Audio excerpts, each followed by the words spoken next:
Le mot fascisme, on l'entend partout, n'est-ce pas? Souvent, c'est juste une insulte balancée comme ça.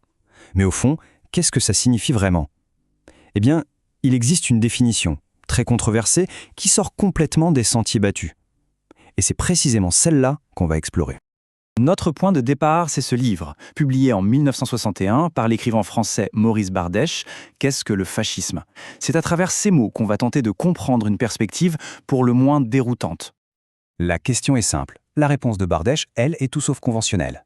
On ne va pas parler de politique ou d'économie au sens classique, mais de quelque chose de bien plus viscéral. Alors, c'est quoi cette fameuse réponse controversée? Bardèche, il commence avec une idée assez radicale. Et là, dès le début, c'est surprenant. Pour lui, le fascisme, ce n'est pas d'abord une doctrine politique, ce n'est pas une théorie complexe, non, c'est avant tout un ensemble de comportements, de qualités humaines, qu'il juge fondamentales, presque instinctifs. Et ces comportements, ces instincts, il leur donne un nom, les vertus du soldat. Pour lui, tout part de là. Il va même jusqu'à parler de qualité animale. Le terme est assez frappant quand on y pense, il ne s'agit pas de concepts intellectuels, mais vraiment de traits de caractère bruts, primaires, qui formeraient le socle de sa vision. Alors concrètement, de quoi parle-t-on? De courage, de discipline, d'esprit de sacrifice, d'énergie, de dureté. Pour Bardèche, voilà les vertus de base, celles du soldat face au danger. C'est le socle sur lequel tout le reste va se construire.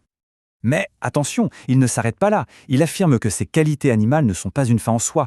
Comme le dit cette citation, elles en engendrent d'autres, qui vont mener à un véritable code moral. C'est comme ça qu'on passe de quelque chose de primal, d'animal, à quelque chose de moral, ce qu'il nomme un code de l'honneur.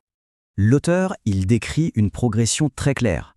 D'abord, le danger forge ses vertus de base. Ensuite, tout naturellement, ces vertus génèrent des qualités morales plus élevées. La loyauté, la fidélité, la solidarité.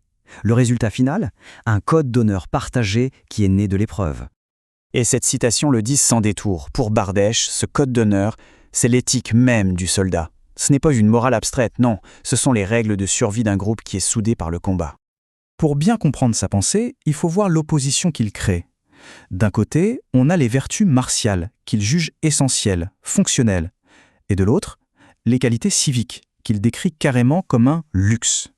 Un luxe de temps de paix, un raffinement secondaire, voire même décadent. Pourquoi? Parce qu'elles ne sont pas nées de la nécessité et de la survie du groupe. Bon, mais où est-ce qu'il veut en venir avec tout ça? C'est là que les pièces du puzzle s'assemblent pour former ce qu'il appelle l'idéal fasciste. Le point crucial de sa thèse, le voilà. L'objectif ultime décrit dans son livre, c'est de prendre ce code d'honneur d'un petit groupe soudé par l'épreuve, disons une unité de soldats, et de l'appliquer à l'échelle d'une société tout entière.